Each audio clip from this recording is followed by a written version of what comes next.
That's a game day decision, but Caesars William Hill has the Suns as healthy favorites to win their first NBA title. Phoenix currently giving 5.5 to underdog Milwaukee for game number 1. Meanwhile, Luka Doncic and Slovenia looking to make the Olympics for the first time, facing Lithuania.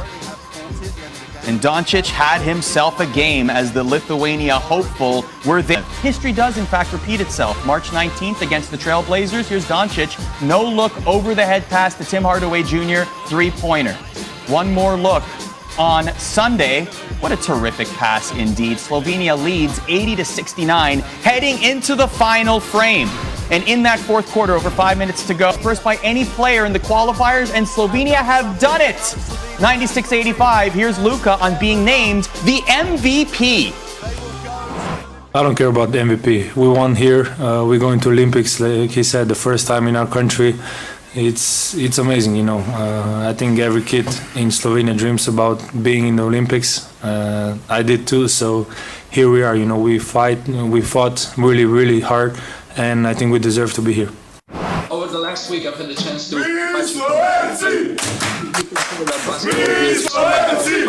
Can you describe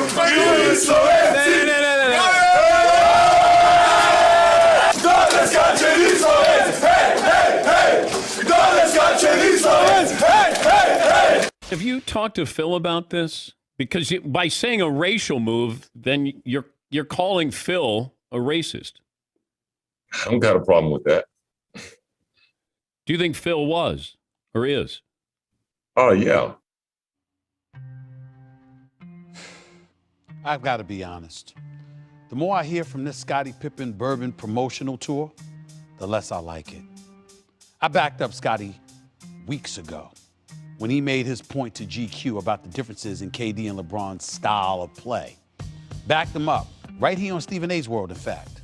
But this, saying Phil Jackson is a racist, doubling down on it, Scottie Pippen should be ashamed of himself. Let's be clear about something. That word has never been uttered about Phil Jackson before, not in his more than 40 years around the game as a player, a coach, or an executive.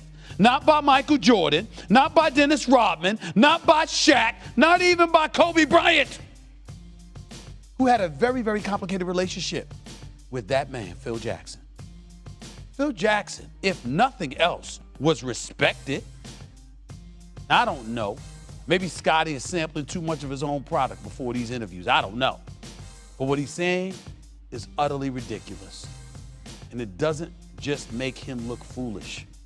It hurts all of us.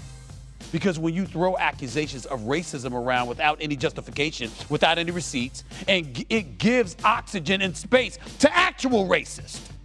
Because people start to ignore incidents of actual racism. The fake blends in with the real until it all gets ignored. All this over a shot at the end of a game 27 years ago? All this because Scottie Pippen, for all his success, still clearly feels envious of Michael Jordan's status because he called Michael Jordan selfish. Remember that too, right? I'm going to say it again. Scottie Pippen should be ashamed of himself. I'll tell you what, this bourbon he's selling better be damn good if we have to put up with all of this nonsense. 27 years later, here you show up with a bad hairdo, by the way, going off, calling people racist. 27 years later? Give me question number 1. You know what time it is. It's time for you to holler at your boy. Let's get at it. First up, Christian, what you got for me? What's up, Stephen A? It's your biggest fan from the Bay. My question for you is, what is the best move that the Warriors could make in this upcoming offseason that would put them back in title contention? Best move is to get Klay Thompson healthy. I mean, duh. Get Klay Thompson back with a healthy Steph Curry, a healthy Klay Thompson. That's the best shooting backcourt in the history of basketball. As far as I'm concerned, at least the trip to the conference finals is damn near automatic. By the way, Wiseman is going to be good. Keep Draymond. And I tell you, if you can, get rid of Wiggins, give up a couple of picks, and go out there and trade that to Philadelphia for Ben Simmons. Put Ben Simmons in Golden State with Klay and Steph and watch what the hell happens. It would be special. They'd win the chip next year as far as I'm concerned. Jaden, what's up? You're next. If Damian Lillard were to leave Portland, what team would he go to and why? What was that? First of all, I could barely see your face. Secondly, if your hair was a little bit fuller, you'd look like the kid from Jerry Maguire, okay? For all I know. Thirdly, Damian Lillard, I tell you this. He ain't going to the Lakers. I can't see that happening. Knowing him, he's a loyalist and a rough rider, and he ain't trying to join some super team. He'd probably end up staying in Portland. I know he'd prefer to be in New York with the Knicks than joining the Lakers because of that circus and what have you. But you just don't know right now. He's owed so much money, over $175 million over the next 4 years. I mean, Damian Lillard is making a lot of money, and he's a superstar, and you've got to get equitable compensation for him, which I don't think Neil O'Shea believes he can get. So it's hard to see, but I will tell you this.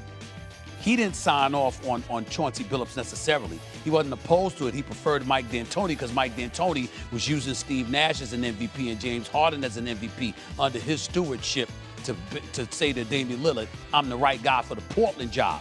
Chauncey Billups has no experience. I don't think Damian Lillard has anything against him, but he doesn't have any experience. So the unknown has him a bit, shaky on it.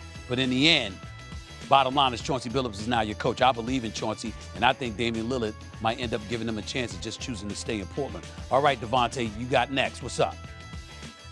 Hey, Stephen A., I got a question for you.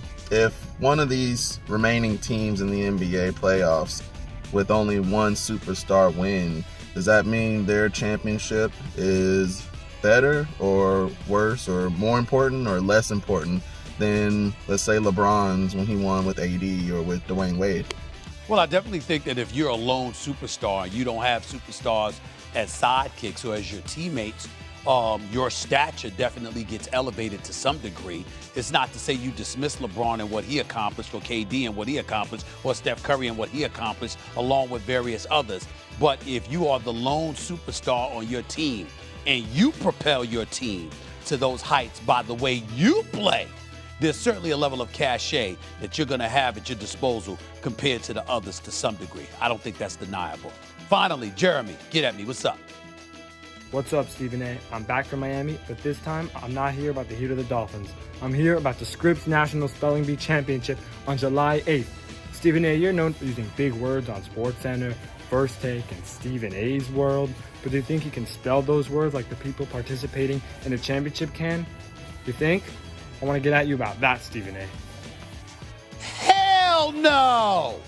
I can't spell like those kids.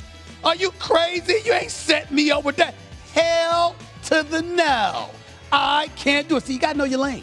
You got to know your lane. Your problem is you don't know your lane. You talked all of this smack about your Miami teams, and then when they fell apart, there was an APB out for you in South Beach. For weeks, we couldn't find you. And then when you come back at me after weeks of disappearing and being in hiding because you were wrong about your Miami Heat, you're going to come at me with the spelling bee? First of all, I'm not as smart as those kids. Secondly, and more importantly, even if I was, I wouldn't do anything to sit up there and diminish them by beating them in the contest or anything not like that. Do you know why? Do you know why? Because Stevie A love the kids. Stevie A love the kids. He sure does.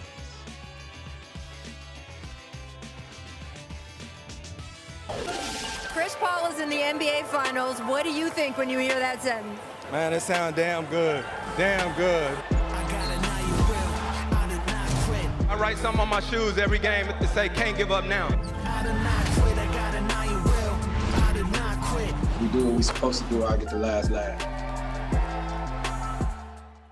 A season ago, the Phoenix Suns sat at home during the playoffs. Today, they're sitting at home waiting to see who they'll play in the NBA Finals. Almost no one saw this transformation coming.